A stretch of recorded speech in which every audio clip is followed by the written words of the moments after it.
الحمد لله وكفى وسلام على عباده الذين اصطفى أما بعد فأعوذ بالله من الشيطان الرجيم بسم الله الرحمن الرحيم يا أيها الذين آمنوا استعينوا بالصبر والصلاة إن الله مع الصابرين سبحان ربك رب العزة عما يصفون وسلام على المرسلين والحمد لله رب العالمين اللهم صل على سيدنا محمد وعلى آل سيدنا محمد وبارك وسلم اللهم صل على سيدنا محمد وعلى آل سيدنا محمد وبارك وسلم اللهم صل على سيدنا محمد وعلى آل سيدنا محمد وبارك وسلم قرآن مجید فرقان حمید صداقتوں کا مجموعہ ہے، دل کی برائیوں کو اور دل کی بیماریوں کو دور کر دینے کی چیز ہے۔ یہ رمضان کا مہینہ، اس کو قرآن مجید کے ساتھ خاص نسبت ہے۔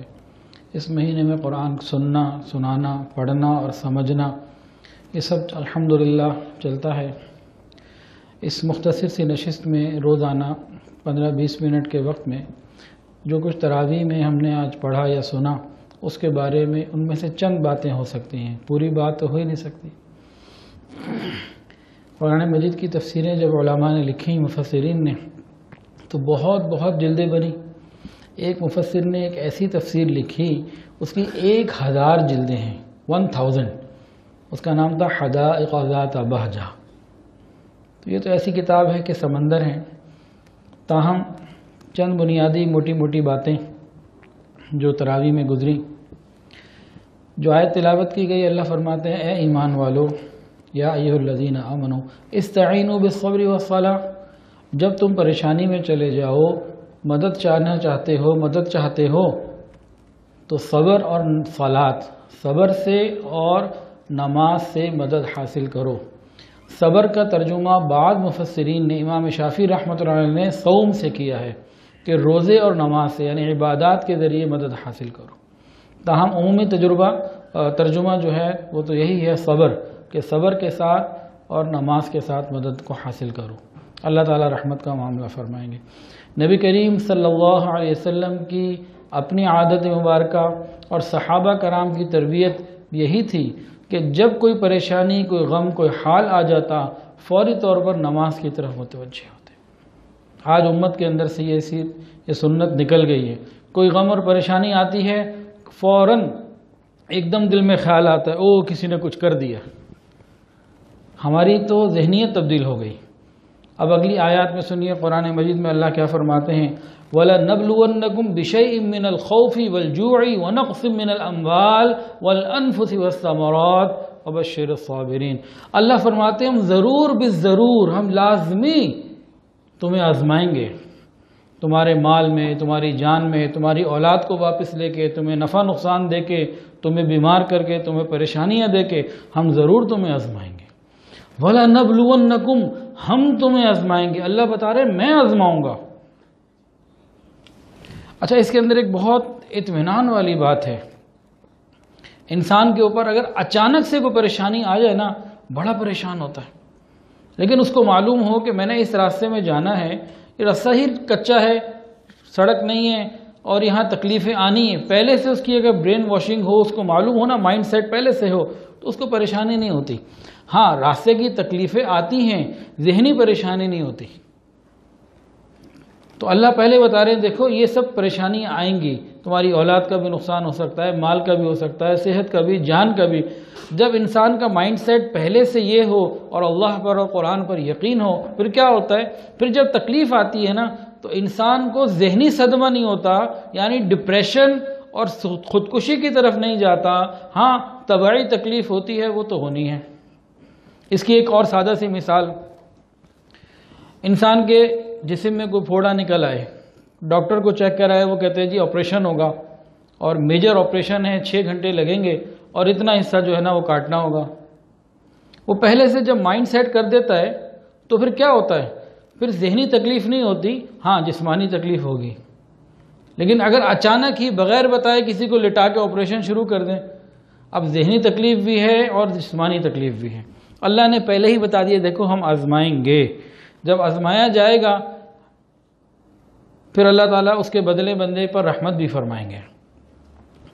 سورہ ملک میں فرمایا کہ تمہیں پیدا ہی اس لیے کیا ہے، حیات اور موت کو بنایا ہی اس لیے ہے، لیبلوکم ایکم احسن عملا، ہم دیکھیں کہ ان میں اچھا عمل کون کرتا ہے۔ سورہ نساء کے اندر فرمایا من یعمل سوءا یجز بہ، کہ جو شخص بھی برائی کرے گا اس کو اس کا بدلہ مل کر رہے گا۔ یہ قرآن ہے۔ صدیق اکبر رضی اللہ عنہ پریشان ہو گئے، کہنے لگے یا رسول اللہ صلی اللہ علیہ وسلم اگر ہر بدی کا بدلہ ملنا ہے تو انسان پھر نجات کی صورت کیا ہوگی؟ اگر آج ہمیں ہر گناہ کا بدلہ ملنا شروع ہو جائے بچیں گے کیسے؟ بھی کہاں جائیں گے؟ تو نبی علیہ السلام نے ان سے فرمایا کہ ابو بکر اللہ تمہاری مغفرت فرمائے، کیا تم بیمار نہیں ہوتے؟ کیا تمہیں غم نہیں آتے؟ کیا تمہیں پریشانیاں نہیں آتی؟ کیا تمہیں تکلیفیں نہیں آتی؟ جی وہ تو آتی ہیں۔ فرمایا کہ یہی تکلیفیں گناہوں کا بدلہ بن جاتی ہیں، قیامت کے دن جب اللہ سے ملو گے تو پاک اور صاف ملو گے۔ اللہ رحمت فرما دیتے ہیں، اللہ بہت کریم اور رحیم ہے۔ اسی طرح ایک اور حدیث میں یہی بات اس طریقے سے ہے کہ نبی علیہ السلام نے فرمایا کہ ایمان والے کو جو تکلیفیں اور غم آتے ہیں وہ تو ان کے گناہوں کی معافی کا ذریعہ بن جاتے ہیں۔ کافروں کے لیے یہ معاملہ نہیں ہوتا، جس کی وجہ سے ان کے گناہ معاف نہیں ہوتے اور وہ پھر پریشانی کے عالم میں ہی دنیا سے چلے جاتے ہیں، اور قیامت کے دن ان کے لیے اس میں گناہوں کی معافی کا کوئی سلسلہ نہیں ہوتا۔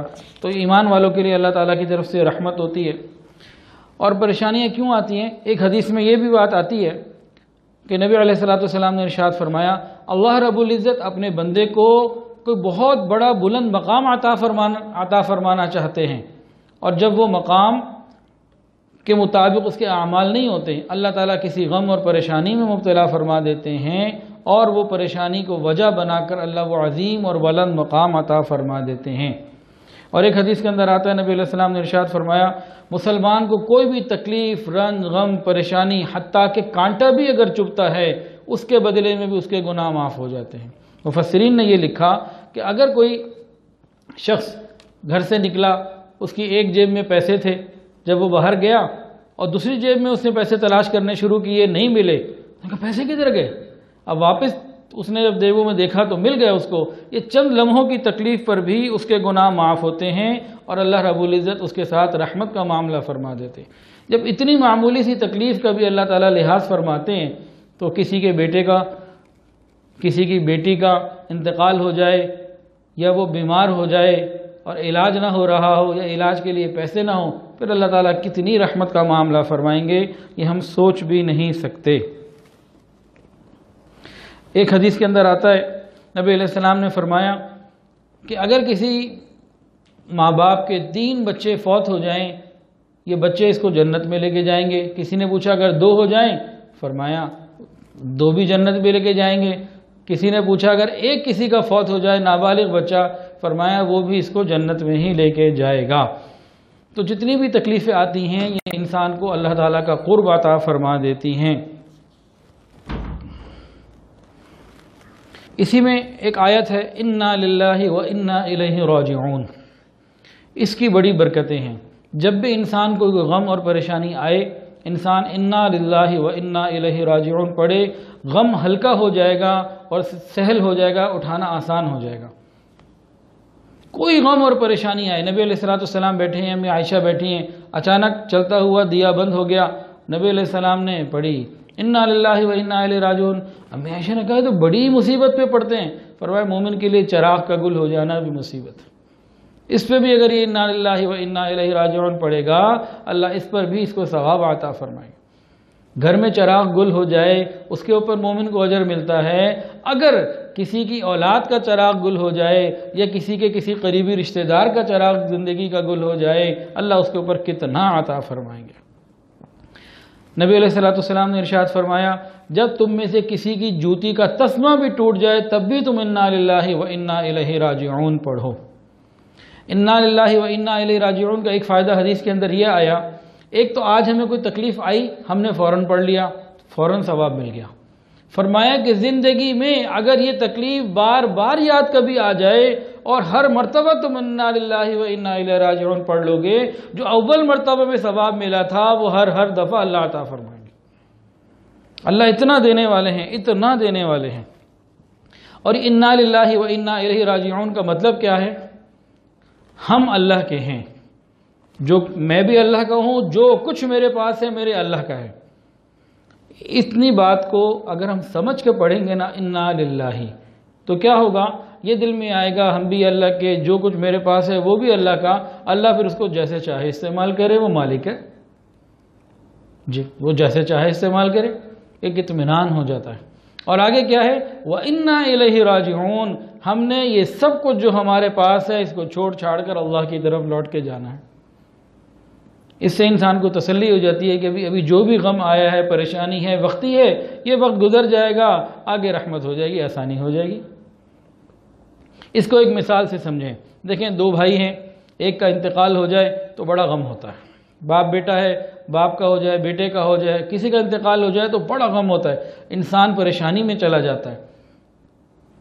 لیکن اس کے اندر اس غم کا علاج اللہ تعالیٰ نے خود بتا دیا۔ اس کو ایک مثال سے سمجھ لیتے ہیں۔ دو بھائی ہیں، ایک کو سعودی عرب کی گورنمنٹ نے بلایا کہ تم ادھر آ جاؤ، تم یہاں ہمارے پاس رہو، تمام فیسلٹیز بھی دیں گے، مکہ مدینے میں تم زندگی گزارنا اور تمہیں ہر طرح کی یہاں فیسلٹی ملے گی۔ وہ تو خوشی خوشی ادھر چلا جاتا ہے۔ پیچھے جو دوسرا بھائی ہے وہ جدائی کے غم میں مبتلا ہو جاتا ہے، بھائی کا غم جدائی کا اس کے دل میں آ جاتا ہے۔ لیکن اگر سعودی عرب کا بادشاہ اس کو بھی کہہ دے کہ بھئی تم غم نہ کرو، تھوڑا سا صبر کرو، تمہیں بھی ہم بلا لیں گے، تمہیں بھی اسی کے ساتھ کر دیں گے، تم بھی وہیں رہو گے، اور جتنا تمہیں یہ غم آ رہا ہے اس کی کمپنسیشن بھی ہم تمہیں دیں گے۔ اب بتائیں، جتنا عرصہ وہ وہاں نہیں جاتا رہے گا تو جدائی میں، لیکن کیا اس جدائی کے اندر غم کم ہو گیا کہ نہیں ہو گیا؟ امید لگ گئی کہ دوبارہ جائیں گے، میں بھی اسی نعمتوں میں چلا جاؤں گا اور اپنے بھائی بہن سے ملاقات بھی کر لوں گا، تو غم کم ہو جائے گا جدائی کا۔ تو شوق ملاقات کا جو معاملہ ہے وہ جدائی کے غم کو ہلکا کر دے گا۔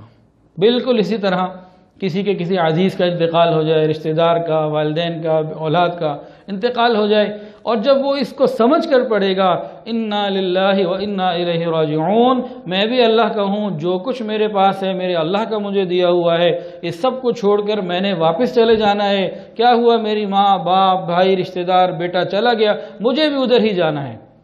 جو معلوم ہوگا کہ اللہ نے بلایا ہے کہ نیک اعمال کر کے تم آؤ گے، تمہیں بھی ہم اپنے قرب میں جگہ دیں گے اور رسول اللہ صلی اللہ علیہ وسلم کے قرب کے پڑوس میں جگہ دیں گے، اس کو بھی اور تمہیں بھی، یہ خیال ہمارے دل کے غم کو ہلکا کر دے گا۔ تو بہت بڑا پیغام ہے انا للہ و انا الیہ راجعون میں۔ اس کو پڑھنے سے دل کا غم دور ہو جاتا ہے اور انسان ڈپریشن میں نہیں جاتا۔ اللہ تعالیٰ آسانی فرما دیتے ہیں۔ ایک تو یہ بات ہو گئی۔ دوسری بات جو آج کرنی ہے وہ سورہ بقرہ کی آیت نمبر 172۔ اللہ فرماتے ہیں یا ایھا الذین آمنوا کلوا من طیبات ما رزقناکم واشکروا للہ ان کنتم ایاہ تعبدون۔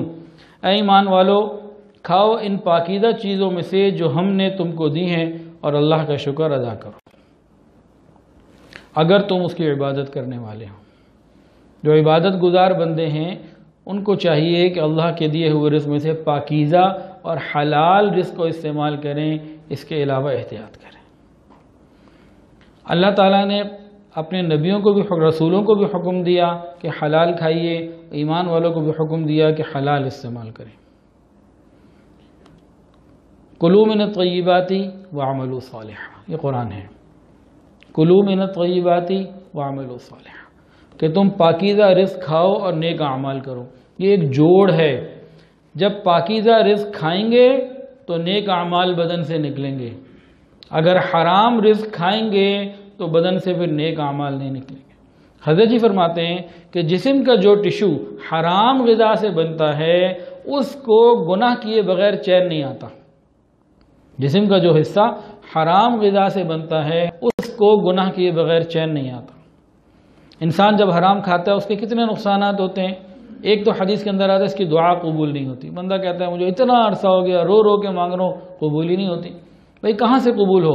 حدیث میں یہاں تک آیا اگر ایک آدمی کے جسم کے اوپر جوڑا ہے 10 درہم کا، 9 حلال اور پاکیزہ ہیں، 1 حرام ہے، اس 1 درہم کی وجہ سے اس کی عبادت قبول نہیں ہوتی، دعا قبول نہیں ہوتی، رکا رہتا ہے معاملہ۔ ہمیں اپنی غذا کو ٹھیک کرنے کی ضرورت ہے، کمائی کو ٹھیک کرنے کی ضرورت ہے۔ کچھ دن پہلے میں جامع شریف میں بیٹھا ہوا تھا، وہاں ایک صاحب نے ایک بات پوچھ لی، کہنے لگے کہ اتنے بیانات ہو رہے ہیں، اتنی مسجدیں، اتنی تبلیغ، اتنی جو ہے وہ اب سوشل میڈیا پہ بھی بیانات ہو رہے ہیں اور فلاں، تبدیلی کیوں نہیں آ رہی؟ ہمارے اندر تبدیلی کیوں نہیں آ رہی؟ وہاں کچھ بڑے حضرات ہیں، مفتی حضرات، اساتذہ بیٹھے ہوئے تھے، ان کے سامنے تو بات کرنا کچھ بے ادبی محسوس ہوا۔ تو اس کا جواب عام طور سے میں لوگوں کو دیتا ہوں کہ اس کی 3 وجوہات ہیں۔ ہم قرآن کو سنتے اور سمجھتے ہیں، عمل نہیں کرتے۔ نبی علیہ السلام کی بات کو مانتے ہیں، سنتے ہیں، ہمارے علم میں بہت کچھ ہے، عمل میں ہم جب عمل کا وقت آتا ہے اس وقت صفر ہے۔ اس کی کیا وجہ ہے؟ بہت ساری وجوہات ہوں گی، 3 وجوہات میرے ذہن میں آئیں، اللہ نے دل میں ڈالی۔ نمبر 1، ہماری غذا پاکیزہ نہیں، کہیں جھوٹ ہے، کہیں رشوت ہے، کہیں دھوکہ ہے، کہیں خیانت ہے، کہیں شراکت ہے، تو اس کے اندر گڑبڑ ہے، ہماری غذا صاف نہیں ہے۔ اور اگر کسی کی غذا پاک اور صاف ہے بھی تو وہ حلال غذا سے بہت ساری حرام چیزیں لے کے کھا لیتا ہے، ملٹی نیشنل کمپنیوں کی چیزیں کوئی تصدیق نہیں کرتا، کھا لیتا ہے، بازار کے کھانے جا کے کھا لیتا ہے۔ بازار کے کھانوں کو میں ڈائریکٹ حرام تو نہیں کہہ سکتا، لیکن پچھلے دنوں جو کچھ ہمارے پاس معلومات آئی ہیں میڈیا کے ذریعے، کیا کچھ نہیں کھلا دیا لوگوں نے، تو کیا معلوم ہم کیا کھا رہے ہیں؟ تو احتیاط کی ضرورت ہے، اپنی غذا کو پاکیزہ رکھنے کی ضرورت ہے۔ جب غذا پاکیزہ ہوگی تو آسان ہو جائے گا معاملہ اور عمل میں آئیں گی باتیں۔ اور دوسری بات، ہم نیک لوگوں کی صحبت میں نہیں بیٹھتے۔ جو عمل کرنے والے لوگ ہیں ان کے پاس زیادہ وقت نہیں گزارتے، جس کی وجہ سے ہماری زندگی میں عمل نہیں آ رہا۔ اور تیسری بات کیا ہے؟ بہت اہم، ہم اپنی برائیوں کو نہیں دیکھتے، ہر ایک کی برائی کو دیکھتے ہیں۔ اپنی ذات کو چھوڑ کر ہمارے ارد گرد جتنے لوگ موجود ہیں ہر ایک کی برائی کو دیکھتے ہیں، اس پر تبصرہ کرتے ہیں، اس کے اوپر بولتے ہیں یہ ایسے ہونا چاہیے، ویسے ہونا چاہیے، یہ ویسا، یہ ویسا۔ اپنی برائی کا ذکر نہیں، اپنی برائی کی فکر نہیں، ذکر تو نہیں کرنا لیکن اس کو ختم کرنے کی فکر تو کرنی ہے۔ تو ہم دوسروں کو دیکھتے ہیں، اپنے کو نہیں۔ ایک سادہ سی بات ہے، اگر میں اپنے سینے کو دیکھتا رہوں تو مجھے آپ کا سینہ نظر نہیں آ رہا، جب میں آپ کے سینے کو دیکھتا رہوں گا مجھے اپنا نظر نہیں آئے گا۔ تو جب تک ہم دوسروں کی برائیاں دیکھتے رہیں گے اپنی برائی کبھی ٹھیک نہیں ہوگی۔ تو یہ 3 باتیں ہیں جس کی وجہ سے ہم عمل نہیں کرتے۔ پتہ ہمیں بہت کچھ ہے، سارا کچھ ہے، لیکن عمل نہیں ہوتا۔ اور بھی وجوہات ہوں گی بہرحال۔ اور آج تیسری آیت جو پڑھنی ہے وہ بھی سورہ بقرہ ہی کی ہے، وَإِذَا سَأَلَكَ عِبَادِي عَنِّي فَإِنِّي قَرِيبٌ أُجِيبُ دَعْوَةَ الدَّاعِ إِذَا دَعَانِ۔ اللہ فرماتے ہیں کہ وہ دعا مانگنے والوں کی دعاؤں کو قبول فرماتے ہیں۔ یہ قرآن ہے، یہ اللہ کا فرمان ہے۔ وَمَنْ أَصْدَقُ مِنَ اللَّهِ قِيلًا وَمَنْ أَصْدَقُ مِنَ اللَّهِ حَدِيثًا۔ اللہ سے زیادہ سچی بات کس کی ہو سکتی ہے؟ اللہ فرماتے ہیں تمہاری دعاؤں کو قبول کرتا ہوں۔ وَقَالَ رَبُّكُمُ ادْعُونِي أَسْتَجِبْ لَكُمْ، قرآن میں ہے، اللہ فرماتے ہیں اور فرمایا تمہارے رب نے ادعونی استجب لکم، تم مجھ سے مانگو میں دوں گا۔ ہمارے مزے ہو گئے، ہماری لاٹری نکل آئی، اللہ فرماتے ہیں تم مانگو میں دوں گا۔ یہ نہیں کہا نیک مانگے گا تو دے دوں گا، برا مانگے گا تو نہیں دوں گا، فرمایا تم مانگو میں دوں گا۔ ہم مانگنے والے بنے۔ اب چند منٹوں میں قبولیت دعا کا جو میکینزم ہے اس کو سمجھ لیں، ہماری ہر دعا قبول ہوگی انشاءاللہ۔ حدیث کے اندر آتا ہے جب تم دعا مانگو تو وَأَنْتُمْ مُوقِنُونَ بِالْإِجَابَةِ، قبولیت کا یقین رکھو، یقین کے ساتھ مانگو۔ اور فرمایا جو ڈھل مل بندہ ہوتا ہے نا، پتہ نہیں میں مانگوں گا ملے گی نہیں ملے گی، دے گا نہیں دے گا، اس کا کوئی کام نہیں ہوتا، اس کی دعائیں نہیں قبول ہوتی۔ تو یہ سمجھا دیا۔ حدیث قدسی میں کیا سمجھایا؟ انا عند ظن عبدی بی، میرے بندے جو تو میرے ساتھ گمان کرے گا میں تیرے ساتھ ویسا معاملہ کروں گا۔ تو ہم یقین رکھیں کہ اللہ قبول کرے گا۔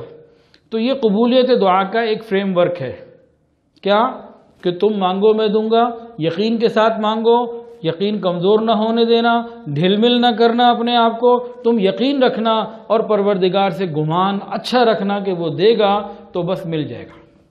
یہ قبولیت دعا کا فریم ورک ہے۔ اب کہاں کیا ہوتا ہے؟ اب شیطان ہمیں تنگ کرتا ہے۔ وہ کیا کرتا ہے؟ وہ ہمارے دل میں خیال ڈالتا ہے، بندے تو بڑا گناہگار ہے، تیری دعا کیسے قبول ہونی؟ تیری تو نہیں ہونی۔ اور واقعی ہم گناہگار ہیں، اس میں بھی کوئی شک نہیں، لیکن وہ یہ وسوسہ ڈال کے ہماری قبولیت دعا کا جو یقین ہے اس کو ہلا دیتا ہے۔ جب یقین ہل گیا اور آپ ڈھل مل ہو گئے، اب نہیں قبول ہونی۔ وہ جو فریم ورک ہے وہ سارا خراب کر دیا اس نے۔ کیسے؟ ایک سچی بات بیچ میں وسوسے کی بنیاد ڈال کر۔ اب اس کو بھی سمجھ لیں، پھر اس کے بعد انشاءاللہ بات مکمل کر لیتے ہیں، دعا کر لیتے ہیں۔ آئندہ اگر شیطان ہمارے دل میں یہ خیال ڈالے کہ بندے تو گناہگار ہے، تیری دعا قبول نہیں ہونی، تو ہم کیا کریں؟ ہم اس کو دو مثالیں دیں۔ نمبر 1، مفسرین نے لکھا کہ فرعون ایک مرتبہ اپنے محل میں تھا تو قوم آئی، بڑی پریشان حال، سجدہ کیا اس کو، جو بھی طریقہ تھا عبادت کا اس نے جو بنایا ہوگا، کہنے لگی جی ہم تو مر گئے، مویشی مر رہے، دریائے نیل خشک ہو گیا، بارش بھی نہیں ہو رہی اور خشکی ہے، قحط سالی ہو گئی، تو تم دریائے نیل کو جاری کرو۔ اس نے کہا ٹھیک ہے جاری ہو جائے گا۔ قوم خوش ہو کے چلی گئی کہ ہم نے اپنے خدا کو جو ہے نا جیسے دعا کرنا ہے، ریکویسٹ کرنا ہے وہ کر دیا۔ قوم چلی گئی۔ مفسرین لکھتے ہیں یہ بڑا پریشان، رات گزرتی جا رہی ہے، اس کی پریشانی بڑھتی جا رہی ہے۔ رات جب بہت زیادہ گہری ہو گئی نا، بے چینی کے عالم میں یہ اپنے گھر سے نکلا، محل سے، اس حال میں کہ سر پہ ٹوپی نہیں، تاج نہیں، سر پہ تاج نہیں، پاؤں میں جوتا نہیں، ننگے پیر، چلتے چلتے بدحواسی میں سیدھا دریائے نیل کے ساحل پہ پہنچا۔ وہاں جا کے اس فرعون نے اللہ کو سجدہ کیا اور سجدے میں کہتے اللہ دریائے نیل کو جاری کر دے ورنہ میرا کچھ نہیں بچنا۔ جو تڑپ کے اس نے مانگا، اَمَّن يُجِيبُ الْمُضْطَرَّ إِذَا دَعَاهُ، کوئی تڑپ کے مانگتا ہے اللہ دیتے ہیں۔ جب تڑپ کے اس نے مانگا، مفسرین لکھتے ہیں کہ دریائے نیل جاری ہو گیا۔ تو اب اگر شیطان یہ خیال ڈالے نا تم گناہگار ہو، تمہاری دعا قبول نہیں ہونی، تو ہم اس کو یہ کہہ سکتے ہیں وہ بدبخت۔ فرعون کون تھا؟ وہ کہتا تھا انا ربکم الاعلی، میں ہوں سب سے بڑا رب۔ اور ہم کون ہیں؟ ہم روز سجدے میں سر رکھ کر سینکڑوں مرتبہ اللہ کو کہتے ہیں سبحان ربی الاعلی۔ ہماری وہ کیسے قبول نہیں کرے گا؟ ہم تنہائی میں 2 نفل پڑھ کر اگر اللہ کے سامنے اپنی مناجات اور باتوں کو رکھیں گے، کیوں قبول نہیں کرے گا؟ تو یقین کی ضرورت ہے۔ ایک بات، ایک اور مثال اس سے زیادہ بھی موقع، اس سے بڑی، وہ کون سی؟ یہ دل میں خیال ڈالے نا تو بڑا گناہگار، تیری دعا قبول نہیں ہونی، ہم کیا کریں؟ اس کو کیا کہیں؟ بدبخت، تجھے معلوم ہے جس وقت اللہ نے فرمایا تھا اسجدوا لآدم، آدم علیہ السلام کو سجدہ کرو، تو نے سجدہ نہیں کیا تھا، آکڑ خان بن کے کھڑا ہو گیا تھا۔ اور اللہ نے کیا فرمایا تھا؟ فَاخْرُجْ مِنْهَا فَإِنَّكَ رَجِيمٌ وَإِنَّ عَلَيْكَ لَعْنَةِ إِلَىٰ يَوْمِ الدِّينِ، قیامت تک کے لیے دفع دور ہو جا، میری لعنتیں تیرے اوپر برستی رہیں گی۔ عین اس وقت جب اللہ تیرے اوپر غضب کے عالم میں تھے، تو نے اللہ سے مانگا تھا رب انظرنی الی یوم یبعثون، اللہ مجھے قیامت تک کی مہلت دے دیجئے۔ اللہ نے تجھے قیامت تک کی مہلت دے دی تھی۔ میں تو حضور پاک صلی اللہ علیہ وسلم کا امتی ہوں، میں راتوں کی تنہائی میں جب اللہ کے سامنے کھڑا ہو کے اس کو پکاروں گا، وہ کریم پروردگار مجھے کیوں نہیں دے گا؟ تو اس وسوسے کا علاج کرنا ہے۔ اس میں باتیں اور بھی بہت زیادہ ہیں، انشاءاللہ پھر موقع کوئی آئے گا تو اس کو بھی کر لیں گے انشاءاللہ۔ اللہ تعالیٰ سے دعا ہے اللہ تعالیٰ ہمیں قرآن مجید کی سمجھ عطا فرمائے، قرآن مجید پر چلنا ہم سب کے لیے آسان فرمائے۔ وآخر دعوانا ان الحمدللہ رب العالمین۔ دعا کر لیجیے۔ الحمدللہ رب العالمین، صلی اللہ علی النبی الامی الکریم۔ ربنا ظلمنا انفسنا وان لم تغفر لنا وترحمنا لنکونن من الخاسرین۔ اللہ ہم آپ کے عاجز مسکین بندے ہیں، اللہ ظاہر میں بندے حقیقت میں نہایت ہی گندے ہیں۔ یا اللہ ہمارے دلوں کی گندگیوں کو دور فرما، ہمارے سینوں کو اپنے نور سے منور فرما، ہمارے دلوں کو اپنی یاد سے آباد فرما، اللہ سینوں کو اپنی محبت سے لبریز فرما، خطاؤں سے درگزر فرما۔ ہمارے عیبوں کی پردہ پوشی فرما۔ رب کریم روزانہ 10 لاکھ لوگوں کی آپ مغفرت فرما رہے ہیں، اللہ آج ہماری باری بھی لگا دیجئے، اللہ آج ہماری مغفرت فرما دیجئے، اللہ رحمت کے عشرے کی یہ دوسری رات ہے، اللہ ہم سب پر رحمت کی نظر فرما دیجئے، ہماری مغفرت فرما دیجئے۔ رب کریم تمام حاضرین کی دلین ایک جائز حاجات کو پورا فرما دیجئے۔ اللہ اس رمضان میں ہمیں روحانی ترقی بھی عطا فرما، یا الہ العالمین ہمیں اپنے اخلاق کو اچھا کرنے کی توفیق عطا فرما، آداب کے ساتھ روزے رکھنے کی توفیق عطا فرما، گناہوں سے بچ کر روزے رکھنے کی توفیق عطا فرما۔ رب کریم ہم سب پر رحمت کی نظر فرما، اللہ جو مانگا عطا فرما، جو مانگنا چاہیے تھا نہیں مانگ پائے وہ بھی عطا فرما، رب کریم اپنی شان کے مطابق عطا فرما۔ صلی اللہ تعالی علی خیر خلقہ سیدنا محمد